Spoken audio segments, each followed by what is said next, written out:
Selamat siang semuanya. Di sini kami ingin membawakan berita tentang penyebaran hukum berita hoaks. Sebelumnya perkenalkan, nama saya Nikisha Syakirastiana dan rekan saya, nama saya Laila Hamidah. Penyebaran berita hoaks semakin meresahkan. Tak hanya meresahkan, hoaks juga bisa memicu keresahan hingga konflik di masyarakat. Pemerintah pun menegaskan penegakan hukum terhadap pelaku penyebaran informasi palsu sesuai dengan UU ITE. Bagaimana penegakan hukum ini dilakukan? Simak laporan kami berikut ini. Selanjutnya akan kami hadirkan dalam laporan berikut ini. Selamat siang semuanya, perkenalkan nama saya Nolan Ciotang.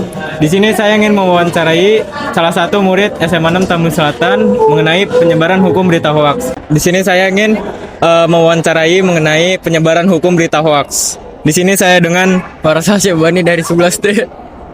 Oke, langsung aja pertanyaan pertama ya. Pertanyaan pertama, apa dampak hukum jika siswa menyebarkan hoaks? Ya kan setahu saya kalau kita nyebarin hoax itu kan bisa kena hukum pidana ya. Juga udah ada pasal-pasal sama undang-undangnya gitulah. Oke, pertanyaan kedua, siapa yang bisa kena hukum? Kan kita masih pelajar. Walaupun kita masih pelajar kan setahu saya itu ada hukum buat khusus anak di bawah umur kayak jadi di bawah 18 tahun gitu ya. Jadi kita tuh walaupun masih pelajar masih bisa tetap kena hukum. Oke.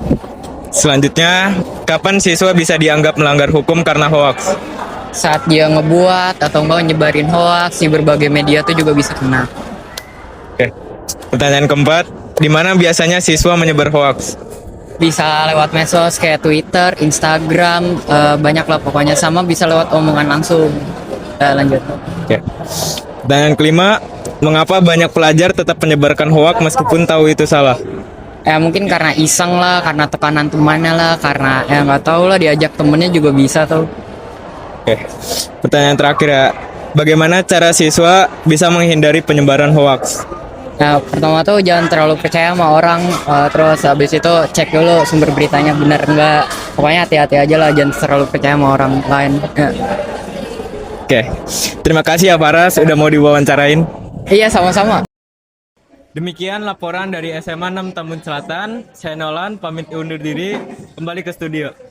Terima kasih kepada Faras atas informasinya. Selanjutnya akan kami lanjutkan ke wawancara kedua, yaitu Gasani. Untuk Gasani kami persilahkan. Selamat siang permisa, saya Gasani Fuzarani. Hari ini saya akan mewawancarai salah satu guru di SMA Negeri 6 Tambun Selatan terkait penyebaran hukum berita hoaks. Hari ini saya akan mewawancarai salah satu guru di SMA Negeri 6 Tambun Selatan. Sebelumnya boleh perkenalkan diri terlebih dahulu. Ya, nama saya Bu Dwi. Ya, baik. Langsung aja ke pertanyaan yang pertama. Apa sanksi hukum bagi pelajar yang menyebarkan berita hoaks? Kayak sanksi hukum untuk pelajar karena dia masih ranahnya pelajar, masih di bawah umur. Dan kalau memang dia terbukti menyebarkan berita hoax, mungkin bisa dipandu atau bisa kita serahkan kepada guru wali kelas atau guru BK-nya, dan kita bisa panggil orang tuanya untuk dibina karena kalau sesuai dengan undang-undang ITE penyebaran nama baik atau berita hoax biasanya itu kena pidananya 6 tahun di penjara dan kena denda 1 miliar. Cuma karena memang di kalangan pelajar, karena di bawah umur, mungkin kita bisa ambil alihnya, yaitu kita panggil orang tuanya, kita diskusikan supaya anak tersebut dibina. Baik. Pertanyaan yang kedua, siapa yang bertanggung jawab atas perilaku siswa di dunia maya? Oke, yang bertanggung jawab ya sama-sama saling bertanggung jawab sih antara orang tua yang ada di rumah, kemudian lingkungan sekitar dan gurunya. Jadi saling mengingatkan, saling memberikan nasihat agar anak tersebut nggak bablas atau nggak asal nyebar berita yang memang benar-benar belum terjadi gitu beritanya, atau berita bohong atau hoax ya.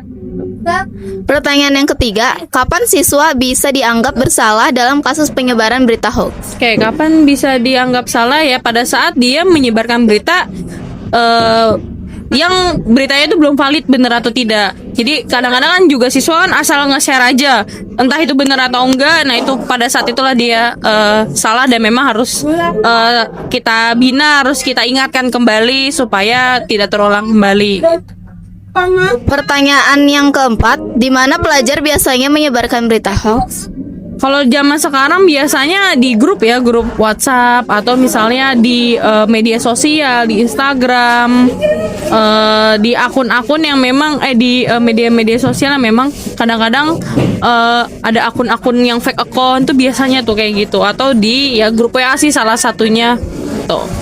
Pertanyaan yang kelima, mengapa penyebaran berita hoax oleh pelajar jadi perhatian khusus?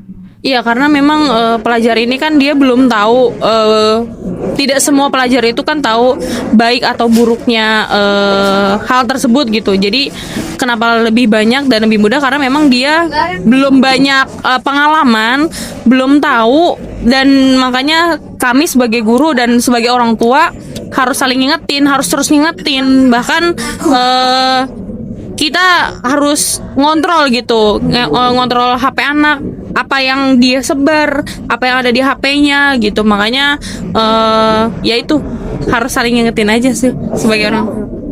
Pertanyaan yang keenam, bagaimana sekolah bisa mencegah siswa menyebar hoax? Oke, bagaimana salah satunya memang ini tidak mudah untuk dilakukan ya, atau tidak mudah untuk dipraktekkan, karena memang kita tidak bisa ngontrol satu anak satu gitu, karena kan memang jumlah siswa banyak. Jadi salah satu pencegahannya adalah membuat seminar tentang berita hoax atau tentang kebohongan atau pencemaran nama baik di media sosial, kemudian diingatkan terus. Kemudian wali kelas juga terus mengingatkan. Kita juga ada komunikasi sama orang tua supaya orang tua juga di rumah ngontrol anaknya gitu, biar nggak kebablasan. Terima kasih Ibu atas waktunya. Kurang lebihnya sekian. Terima kasih. Demikian laporan saya dari SMA Negeri 6 Tambun Selatan. Saya Gasani Zaharani, pamit undur diri, kembali ke studio. Terima kasih banyak kepada Gasani atas informasinya. Untuk informasi yang lebih lengkap, kami lanjutkan ke wawancara ketiga, yaitu Putra. Selamat siang semuanya. Perkenalkan, nama saya Putra Bermana. Di sini saya akan mewawancarai salah satu murid di SMA 6 Tambun Selatan tentang penyebaran hukum berita hoax. Assalamualaikum warahmatullahi wabarakatuh. Perkenalkan, nama saya Putra Permana dari kelas 11C. Di sini saya akan mewawancarai hukum menyebar berita hoax. Di sini bersama dengan siapa? Kasih Tardiansa dari 11H. Pertanyaan pertama, apa sanksi hukum bagi pelajar yang menyebarkan berita hoax? Bisa mendapatkan SP. Pertanyaan kedua, siapa yang bertanggung jawab atas perilaku siswa di dunia maya?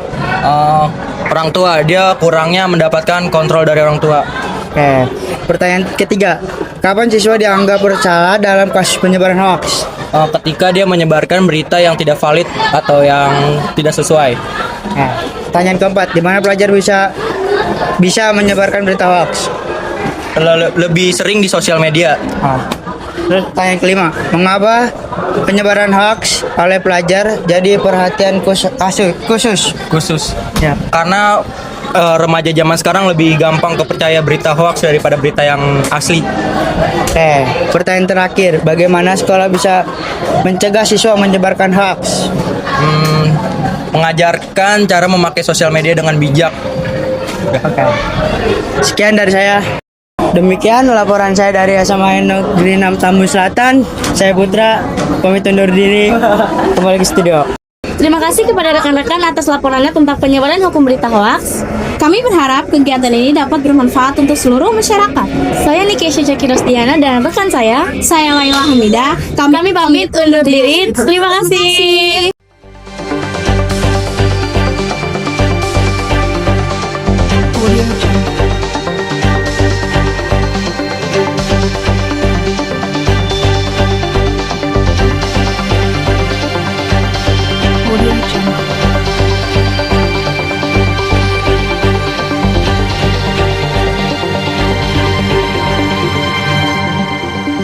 Audio Jungle.